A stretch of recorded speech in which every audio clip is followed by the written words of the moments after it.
7 up. 2014 সালের পর থেকেই ব্রাজিল সমর্থকদের খোঁচা দেওয়ার জন্য প্রতিপক্ষ এই শব্দটা ব্যবহার করে থাকে।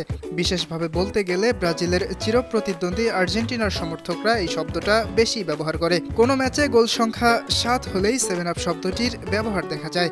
এবার সেই 7 আপ অর্জন করল আর্জেন্টিনাও। উজবেকিস্তানে চলমান ফিফা ফুটসাল বিশ্বকাপে ইউক্রেনকে 7-1 গোলে বিধ্বস্ত করেছে আর্জেন্টিনা।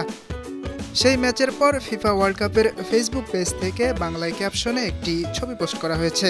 ক্যাপশনে লেখা হয়েছে আর্জেন্টিনার 7 আপ। পোস্টটি বাংলায় দেওয়ায় ব্যাপক সাড়া পড়েছে বাংলাদেশি ফুটবল সমর্থকদের মধ্যে। মাত্র 25 মিনিটেই রিয়্যাক্ট পড়েছে 18,000-এর উপরে। কমেন্ট এবং শেয়ার করেও বাংলাদেশের ব্রাজিল সমর্থকদের নিয়ে মজাতেও মেতেছেন আর্জেন্টিনার সমর্থকরা। ইয়াসির আরাফাত সবুজ, বানু টিভি।